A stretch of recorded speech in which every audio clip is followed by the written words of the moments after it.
BJP మహిళా మోర్చా నాయకులు బగ్గుమంటా ఉన్నారు. మేడం, ప్రధానంగా ఎందుకు మీరు ఇక్కడికి రావాల్సి వచ్చింది? రోడ్ పైకి ఎందుకు పోవాలనుకుంటాం?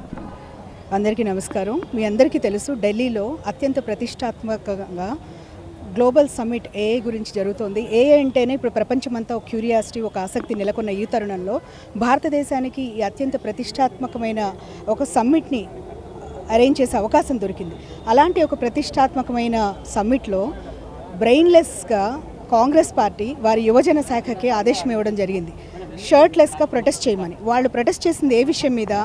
ట్రేడ్ డీల్ మీద, యుఎస్ ట్రేడ్ డీల్ మీద. ఈ యుఎస్ ట్రేడ్ డీల్ మీద ఆల్రెడీ పార్లమెంట్లోనూ ప్రొటెస్ట్ చేశారు, రోడ్ల మీద ప్రొటెస్ట్ చేశారు. ఎక్కడ మైక్ పెడితే అక్కడ వాళ్ళు ఎండగట్టడం మొదలుపెట్టారు. అఫ్కోర్స్ వాళ్ళకి వాళ్ళ ఒపీనియన్స్ ఎక్స్ప్రెస్ చేసే అధికారం, హక్కు ఉంటుంది. కానీ ఎక్కడ ఎక్స్ప్రెస్ చేస్తున్నారు అనేది ఇంపార్టెంట్. ప్రతిష్టాత్మకంగా జరుగుతున్న ఈ గ్లోబల్ సమ్మిట్లో 86 దేశాలు పార్టిసిపేట్ చేస్తున్నాయి. ఇక్కడ పోయి వాళ్ళు ఇలాంటి నిరసన తెలుపుతారని ఎవ్వరూ అనుకోం. అంటే దేశానికి ఎక్కడ పరువు ప్రతిష్టలు, ఎక్కడ భద్రత ఉంటుందో ప్రతిపక్షాలన్నీ కూడా యునైటెడ్గా ఒక్కతాటి మీదకి వస్తాయి. ఎప్పుడైనా చిన్నపున్న ఏమైనా పొరపక్షాలు ఉన్నా కూడా that is not the place where you express. అలాంటి చోట వెళ్ళి చేయటం వల్ల చివరికి కాంగ్రెస్ లీడర్స్ కూడా దాన్ని సపోర్ట్ చేయలేని పరిస్థితిలో ఉన్నారు. ఇవాళ కేవలం ఇద్దరు లీడర్స్ సపోర్ట్ చేయగలరు. ఈవెన్ కాంగ్రెస్లో కూడా వాళ్ళు చేసింది తప్పు అనేది వాళ్ళకి తెలుసు. ఇవాళ మా మిత్రపక్షాలే కాకుండా మిగతా ప్రతిపక్షాలు అన్నీ కూడా మాకు సపోర్ట్ చేస్తున్నాయి. ఎందుకు? యూత్ కాంగ్రెస్ వాళ్ళు కదా, రాహుల్ గాంధీ చేయించడానికి మీరు ఎట్లా చెప్పబోతాం? యూత్ కాంగ్రెస్ ఎవరి అధీనంలో ఉంటుందండి? ఇప్పుడు మేము మహిళా మోర్చా ఉన్నాం, ఎవరి అధీనంలో ఉన్నాం? రామచంద్రరావు గారు ఎవరి అధీనంలో ఉంటారు? జాతీయ అధ్యక్షుడు. సో డెఫినెట్గా ఇందులో ఆయనకి నాకు సంబంధం లేదని చెప్పే అవకాశం కానీ అధికారం కానీ ఉండదు. They have to own up that. అలాగే షర్ట్లెస్గా అంత అర్ధనగ్నంగా ప్రదర్శన చేయాల్సిన అవసరమే ఉంది అక్కడ. ఇంటర్నేషనల్గా ఇంతమంది డెలిగేట్స్ పార్టిసిపేట్ చేసిన దగ్గర ఇంత అత్యంత హేయమైన విధంలో మీ నిరసన తెలపాల్సిన అవసరమే ఉంది అక్కడ? లేదు. మీకు అదర్ ప్లేసెస్ ఉన్నాయి, అదర్ డేట్స్ ఉన్నాయి where you could have done that. They haven't done that. అది ఒకటి. రెండు, అర్ధనగ్నంగా ప్రదర్శన చేసి కాంగ్రెస్లో మొదటి నుంచి మహాత్మా గాంధీ గారు కూడా ఇలాగే నిరసన తెలిపారంటాము. అంత కన్నా దరిద్రమైన ఆర్గ్యుమెంట్ ఇంకోటి వినను మనం. ఎక్కడ గాంధీ గారు, ఎక్కడ రాహుల్ గాంధీ గారు? నీ ఇంటి పేరు కూడా నువ్వు అడుక్కొని తెచ్చుకున్నావు. నీ ఇంటి పేరు కూడా నీది కాదు. రాహుల్ గాంధీ ఇంటి పేరేంటి? ఫెరోజ్ గాంధీ ఇంటి పేరేంటి? గాంధీనా? కాదు కదా. సో నీ ఇంటి పేరు కూడా నీది కాదు. గాంధీ పేరు పెట్టుకొని నేను గాంధీ గారి ఆదర్శాలకి ఇది చేసాం, ఆయన షర్ట్ తీసేసి కొల్లాయి గుడ్డతో ఆయన ప్రదర్శన చేశారు, నిరసన తెలిపారు అని ఆర్గ్యుమెంట్ ఏదైతే ఇవాళ తీసుకుంటున్నారో అది that's such a non sensical argument. ఈ దేశ ప్రజలకి క్లియర్గా తెలుసు, జెన్జీ అనే ఒక ముసుగులో కేవలం హ్యాండ్ఫుల్ ఆఫ్ కాంగ్రెస్ కార్యకర్తలు ఇవాళ బట్టలు తీసేసి వాళ్ళు వెళ్ళి నిరసన ప్రదర్శన చేస్తున్నారు. జెన్జీ అనేది ఒక మూమెంట్ అనేది ఎప్పుడు స్పాంటేనియస్గా వస్తుంది, అంతేకాని ఒక పార్టీ అధ్యక్షుడు చెప్తే వచ్చే నిరసన కాదు. అది ఒక 50 మందితో పోయేది కాదు. మీరు నేపాల్లో తీసుకోండి, శ్రీలంకలో తీసుకోండి, బంగ్లాదేశ్లో తీసుకోండి, లక్షలాది మంది రోడ్ల బారిపట్టారు. అలాంటి పరిస్థితి భారతదేశంలో లేదు. ఎందుకంటే ఈ దేశపు యువతకి, పర్టికులర్లీ జెన్జీకి నరేంద్ర మోడీ గారంటే అపారమైన నమ్మకం ఉంది. 2047 కల్లా మన దేశం అత్యంత ప్రతిష్టాత్మక స్థాయికి, ప్రపంచంలో నంబర్ 1గా ఎదగడానికి సాయశక్తులు ఆయన కృషి చేస్తున్నారు. యువతకు అన్ని విధాలైన అవకాశాలు, ఆపర్చునిటీస్ అన్ని రంగాల్లోనూ తీసుకొచ్చే విధంగానే ఆయన ఏ సమ్మిట్ గురించి మనం చేసుకోవడం జరిగింది. సో ఇలాంటివన్నీ కూడా ప్రతిపక్షంలో ఉన్న రాహుల్ గాంధీ అవగాహన లోపంతో, ఆలోచన రాహిత్యంతో చేసే ఈ పనుల వల్ల దేశానికి ఎంత పరువు, ఎంత ప్రతిష్ట భంగం కలుగుతుంది అనేది ఇవాళ ప్రతి ఒక్కళ్ళం కూడా గమనిస్తున్నాం. చివరికి నీ కింద పనిచేసే నీ లెఫ్టినెంట్స్, కాంగ్రెస్ లీడర్సే సపోర్ట్ చేయలేని పరిస్థితి. నీ అలయన్స్లో వాళ్ళు కూడా నేను సపోర్ట్ చేయలేని పరిస్థితి. ఇవాళ అఖిలేష్ యాదవ్ సపోర్ట్ చేస్తున్నారు, మమతా బెనర్జీ సపోర్ట్ చేస్తున్నారు, జగన్ రెడ్డి సపోర్ట్ చేస్తున్నారు. ఎందుకు సపోర్ట్ చేస్తున్నారు? ఎందుకంటే వారందరికీ తెలుసు this is not the forum where they can protest like this. Protest చేసుకోవడం మీ హక్కు, మీరు ప్రొటెస్ట్ చేయండి, ప్రొటెస్ట్ని కాదంట్లా. కానీ where you chose and how you chose to protest is very important. Thank you.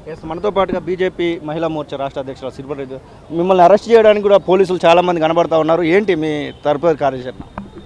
మేము అరెస్ట్ చేసేంత పని ఏమి ఇక్కడ చేయట్లేదండి. ఎక్కడైతే కాంగ్రెస్ నాయకులు అక్కడ చేసిన దానికి మేము నిరసన మాత్రమే ప్రదర్శిస్తున్నాము. ఇక్కడ Congress leaders, youth Congress leaders అనే చెప్పొచ్చు.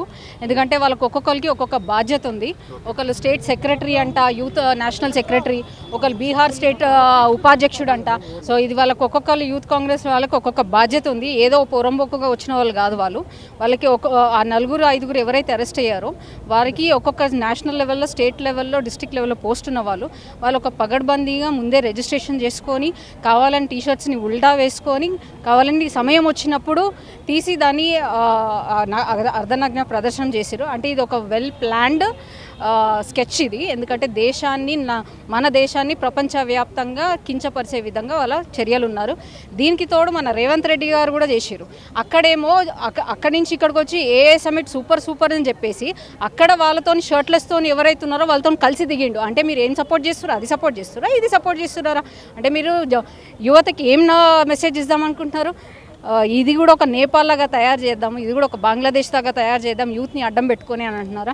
యూత్ పాపము మీరు చెప్పింది కరెక్ట్ అని చెప్పి నమ్మి వస్తున్నారు. కానీ వాళ్ళకి కరెక్ట్ ఏందో రాంగ్ ఏందో వాళ్ళ ఫ్యూచర్ని నాశనం చేసే హక్కు మీకు లేదు. యూత్కి మీకు వీలైతే మా నరేంద్ర మోదీ గారు చేస్తున్నట్టు వాళ్ళకి ఆపర్చునిటీస్ క్రియేట్ చేయండి. ఒక ఏఐ ప్లాట్ఫామ్ని ఎందుకు క్రియేట్ చేశారు? Because we have very talented people in a country where వాళ్ళకి ఆపర్చునిటీస్ వస్తాయి. వాళ్ళందరూ కూడా మా దగ్గరికి, వేరే కంట్రీస్ మా దగ్గరకు వచ్చి ఇన్వెస్ట్ చేస్తే మాకు ఆపర్చునిటీస్ మా జెన్జీకి వస్తాయని ఒక ఇంటెన్షన్తోనే ఏ సమిట్ని చేయడం జరిగింది. దాన్ని కూడా వీళ్ళ నాశనం పట్టియాలని అనుకుంటున్నారంటే వీళ్ళంత దిగజనం ఇంకోటి లేదు. కాంగ్రెస్ ప్రభుత్వం ఆల్రెడీ భయం పట్టుకుంది. రాహుల్ గాంధీకి ఎక్కడ ఆ 3-4 ఉన్న స్టేట్స్ కూడా ఎక్కడ పోతాయా అని, కోల్పోతాయా అని భయం పట్టుకుంది. కాబట్టి ఇట్లాంటి చిల్లర వ్యవహారం, ఇట్లాంటి చీప్ ట్రిక్స్ ప్లే చేస్తుండు. Rahul shames India. రాహుల్ ఒకటి అనుకుంటున్నట్టు రాహుల్ గాంధీ నేనేదో గొప్పతనం సాధించానని. కానీ మన దేశ ఖ్యాతిని ప్రపంచవ్యాప్తంగా మీరు నరేంద్ర మోదీని కానీ కించపరచలేదు, దీన్ని మన దేశాన్ని కించపరిచారు. అంటే దేశాన్ని కించపరిచే హక్కు మీకు ఈ దేశ పౌరులుగా మేము మీకు ఇవ్వలేదు, ఇవ్వబోము కూడా. రానున్న రోజుల్లో మీకు ఖచ్చితంగా బొందబెట్టే టైం దగ్గరకు వచ్చింది.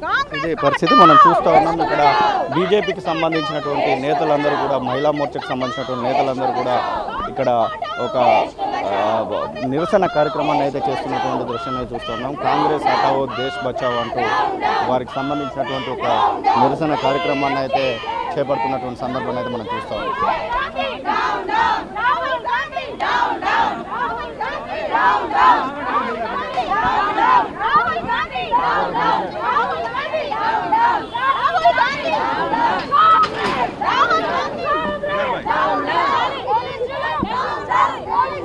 బీజేపీ రాష్ట్ర కార్యాలయం వద్ద ఒక ఉద్రిక్తమైనటువంటి వాతావరణం అయితే నెలకొందని చెప్పుకోవచ్చు. ఒకవైపు మహిళా మోర్చాకు సంబంధించినటువంటి నేతలు, మరొక వైపు పోలీసులకు మధ్య ఒక ఉద్రిక్తమైనటువంటి వాతావరణం అయితే చూస్తూ ఉన్నాం. బార్కెట్లని పూర్తిగా తోసుకొని వచ్చేటువంటి ప్రయత్నంలో ఇక్కడ బీజేపీ కార్యకర్తలను అయితే మనం చూడొచ్చు. పూర్తి స్థాయిలో ఒక ఉధృతమైనటువంటి వాతావరణం అయితే నెలకొందని చెప్పుకోవచ్చు.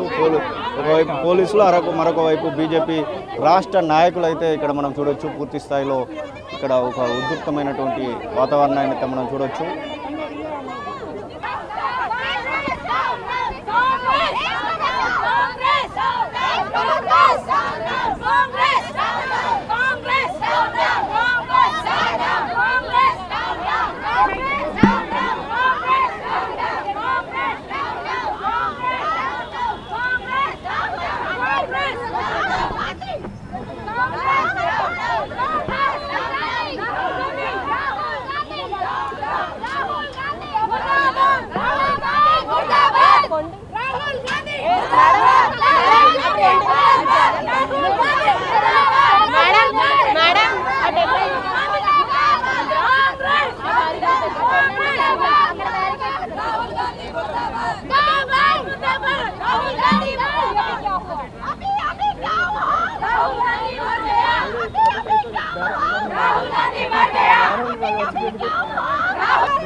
అసలైన తొలి వెలుగు.